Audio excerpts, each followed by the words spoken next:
Nous avons la joie de recevoir aujourd'hui dans le studio de l'Homme Nouveau Guilhem Golfin pour la parution de son dernier livre, Babylone et l'effacement de César. Guilhem Golfin, merci d'être présent avec nous aujourd'hui. Alors, tout simplement, pourquoi ce titre? Pourquoi avoir associé Babylone et César? Alors, bah, l'idée m'en est venue en revisitant le fameux mythe de Babel de l'Ancien Testament, de la Bible d'une part, et puis la fameuse parole du Christ, rendez à César ce qui est à César et à Dieu ce qui est à Dieu, ou plutôt c'est dans l'ordre inverse, à Dieu ce qui est à Dieu et à César Ce qui est ce à qui est à César. César, voilà.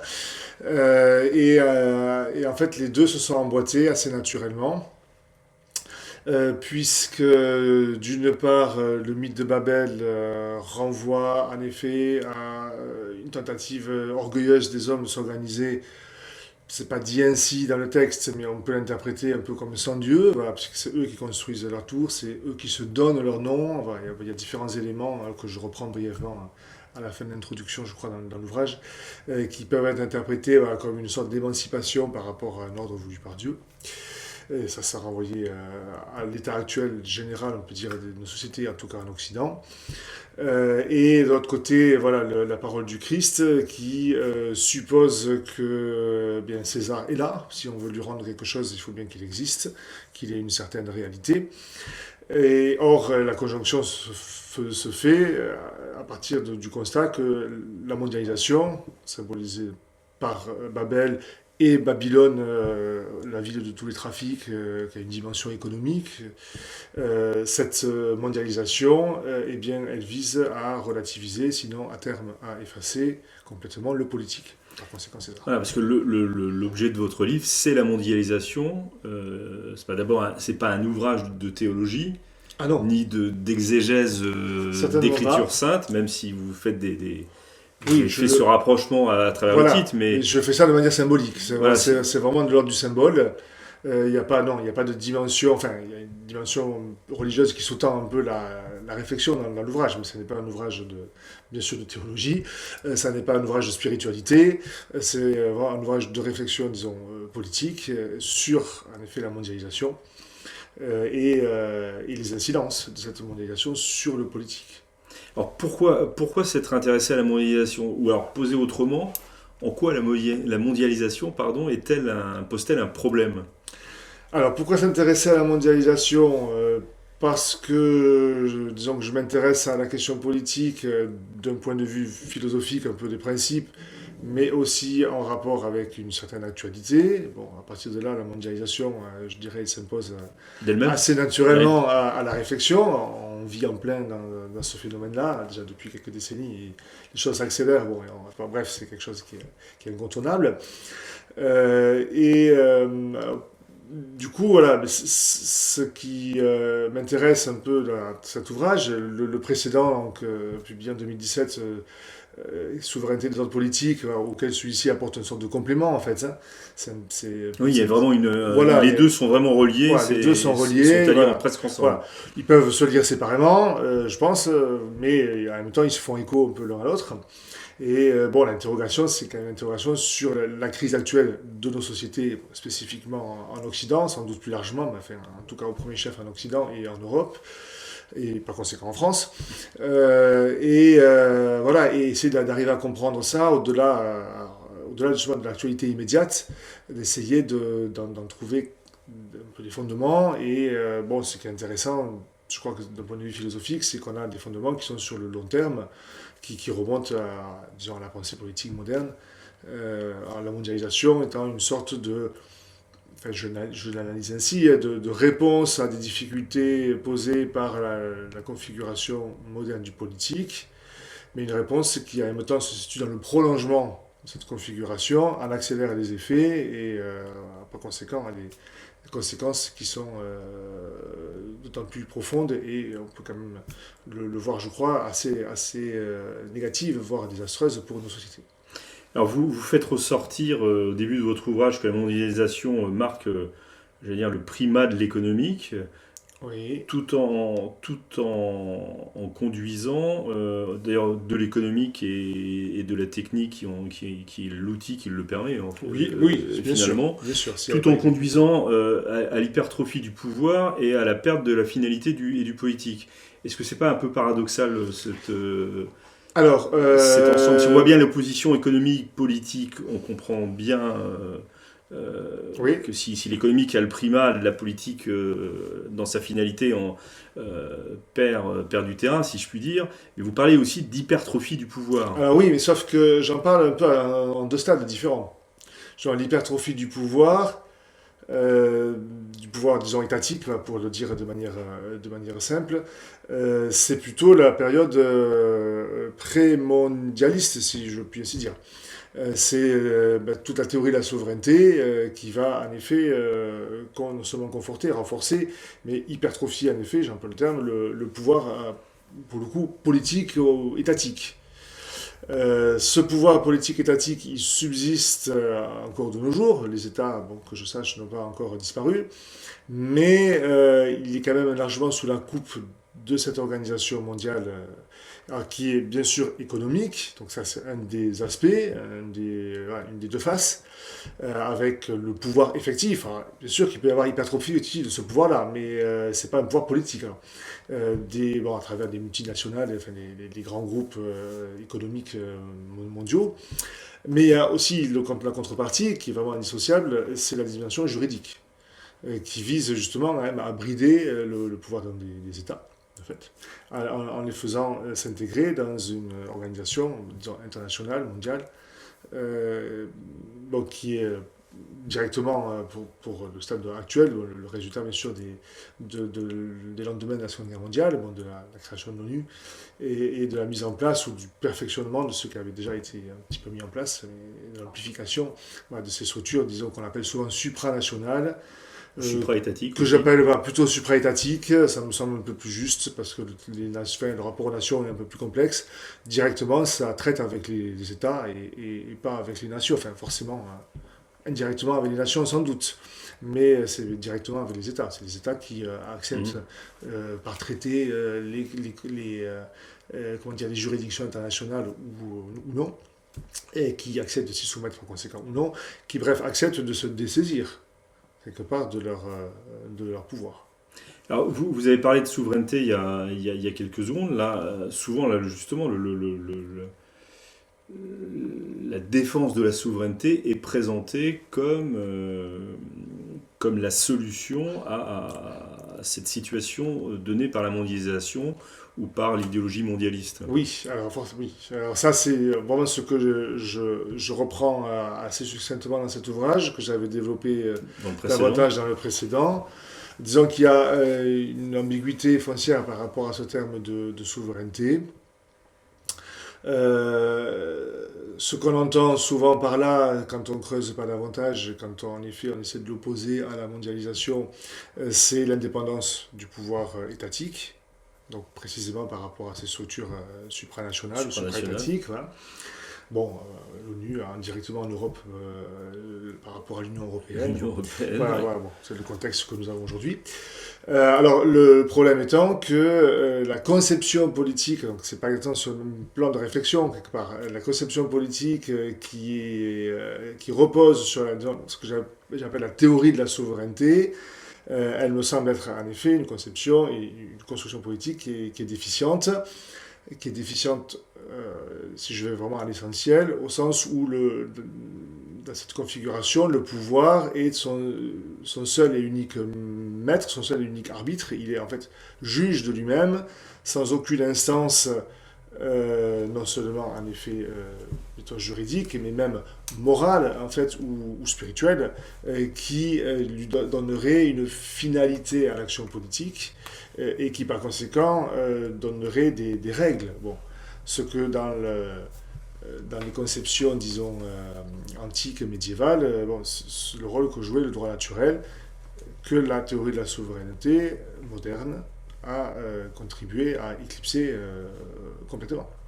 Donc de ce fait-là, la défense de la souveraineté, autant due au sens général tel qu'il est perçu aujourd'hui ne serait pas une réponse adéquate Alors, à au mon risque sens, de la mondialisation. voilà, à mon sens, non. Si, comme c'est bien souvent, j'ai l'impression en tout cas, le cas de ceux qui en effet brandissent la souveraineté comme un peu la panacée à tous les maux que nous connaissons aujourd'hui, si on entend en même temps rester sur le paradigme politique moderne.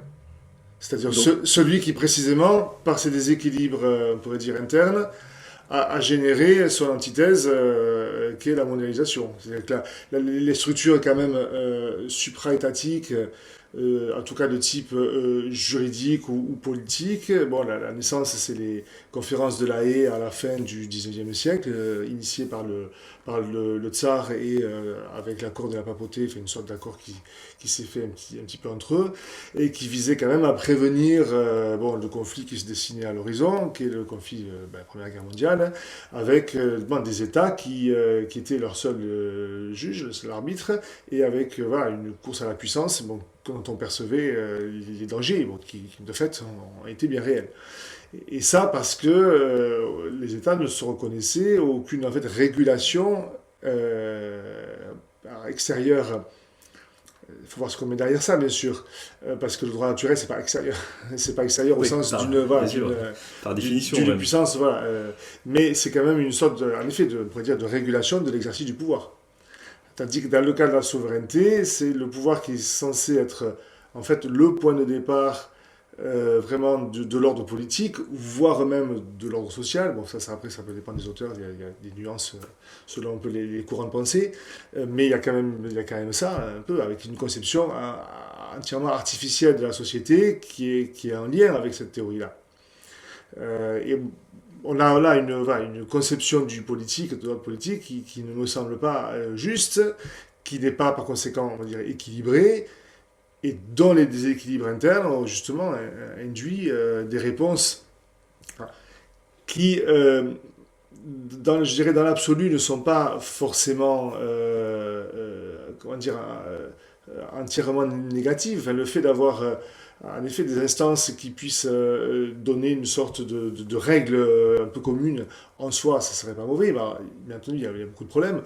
Le premier étant qu'on fonctionne dans la mondialisation encore sur un droit qui est entièrement positif, en fait. Du reste, c'était le reproche qu'avait fait le pape Léon XIII lorsque le tsar avait lancé le principe des conférences de La Haye. Bon, la différence des conférences de La Haye de la suite, c'est que ce n'était pas des structures permanentes, c'était des structures temporaires, des sortes de réunions entre les États pour se mettre d'accord. Mais le reproche qui avait été fait aussitôt, c'est qu'on restait souvent sur le droit international moderne et que... Qui s'auto-justifie par lui-même. Voilà, qui n'a pas de... qui est une régulation en fait volontaire, uniquement, et donc qui n'a pas de soi d'autres règles qu'une sorte d'intérêt bien compris, voilà, de négociation, de compromis permanent, où on est toujours potentiellement soumis à des changements voilà, de ces lois. On le voit bien bon, aujourd'hui, dans le contexte qui est le nôtre, c'est toute la construction qui a été faite en 1946-48 autour de la Déclaration universelle des droits de l'homme et autour de la part notamment des penseurs chrétiens et beaucoup catholiques autour de la notion de personne humaine qui est en train d'être complètement subvertie par ces mêmes structures qu'on a mis en place à ce moment-là. Donc ces structures-là ne garantissent aucun ordre objectif, aucun ordre, on pourrait dire, naturel. Elles sont en fait elles-mêmes soumises à de purs enjeux de pouvoir interne et de compromis selon les rapports de force du moment. Donc en fait, on ne sort pas de ce paradigme moderne qui est fondé, puisqu'il n'y a pas de norme de justice qui soit naturelle, c'est-à-dire que l'homme reçoit, accepte sans qu'il en soit à l'origine, ben, inévitablement, on en est en fait au rapport de force. Alors, deux questions pour terminer, si vous ouais. voulez bien. Peut-on sortir de ce paradigme moderne et si oui, comment? Et même Alors, oui. pour installer quoi en fait? Oui, alors bon, ça c'est même trois questions. C'est trois questions, oui, tout à fait. Alors sur le principe, peut-on en sortir? Sur le principe, oui.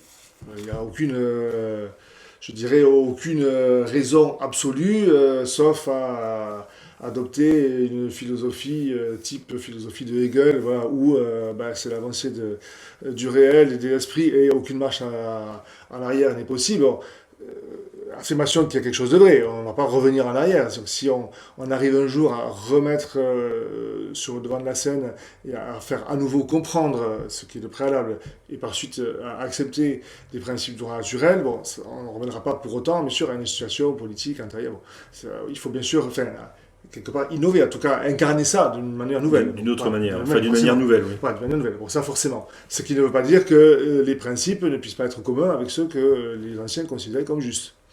Bon, parce que les principes, on va les appliquer de manière analogue, voilà, dans un contexte qui sera nouveau. Ça, il y a vraiment des manières de le justifier, même par comparaison avec d'autres conceptions politiques en dehors des conceptions d'origine grecque et occidentale. Si on prenait l'autre grande école de philosophie politique, mettons le confucianisme, ben, il y a des choses qui sont certes très différentes, mais il y a quand même des analogies possibles avec un certain ordre naturel et avec un politique qui est là aussi pour faire le bien du peuple. Bon, c'est dit explicitement aussi dans ces écoles-là. Alors après, la manière de le comprendre est différente. Il y a bien entendu beaucoup de différences de fait, mais il y a certains points communs voilà, qui permettent de dire que oui, c'est quelque chose qui, assez spontanément, l'homme peut arriver à penser et à concevoir. Alors, pour arriver à le faire à nouveau. Question plus difficile. Voilà, beaucoup plus difficile, bien entendu. À accepter, bon, déjà, il faut déjà arriver à le faire comprendre.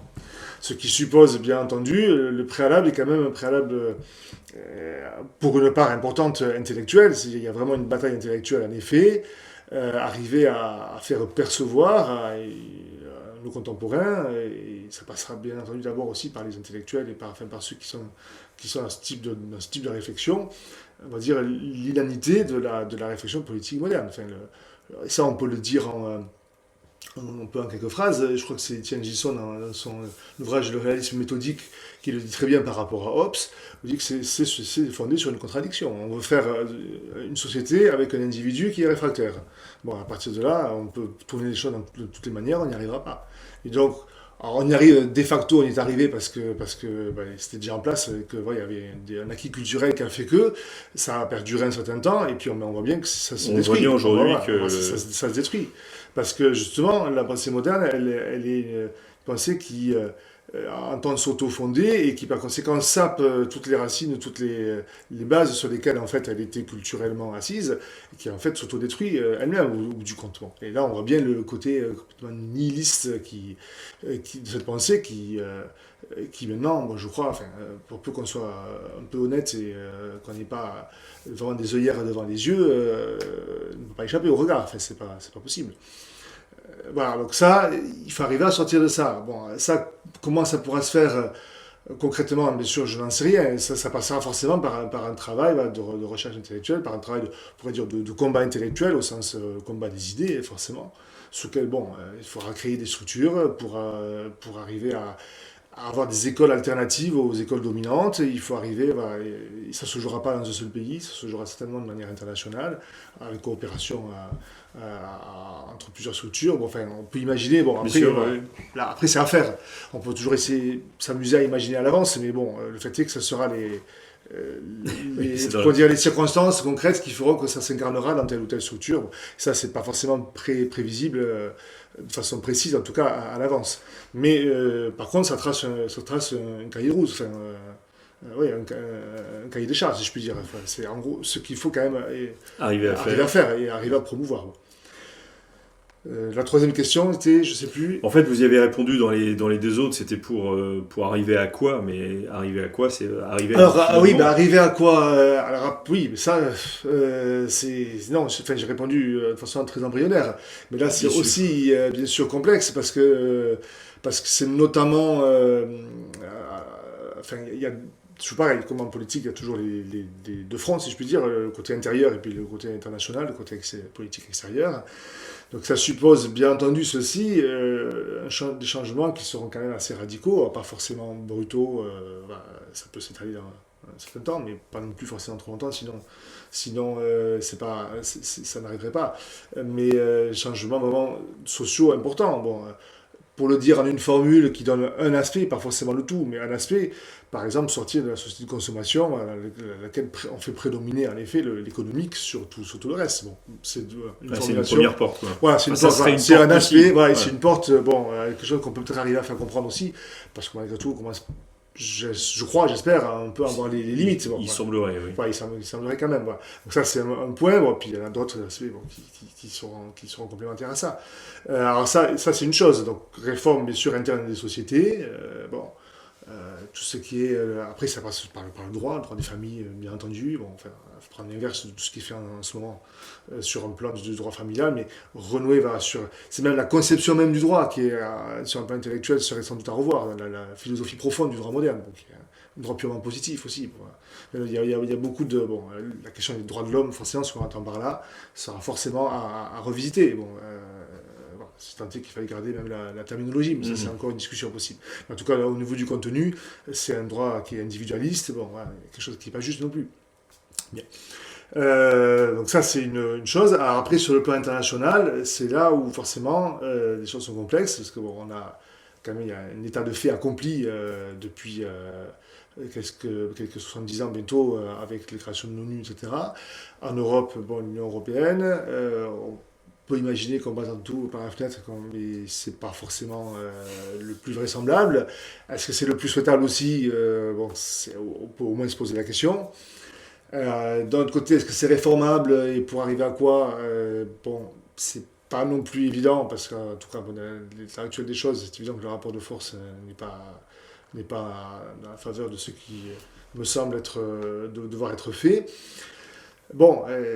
Il faudra, là, pour le coup, sur le plan pratique, je n'ai pas en effet la réponse. Oui, mais il faudra arriver en effet à réformer et à repenser, parce que l'ordre international, le rapprochement entre les peuples, vous évoquez en commençant avec la question des techniques, là, il y a des choses qui sont effectivement sans doute de points un peu de non-retour. Enfin, on ne va pas se défaire complètement des inventions modernes.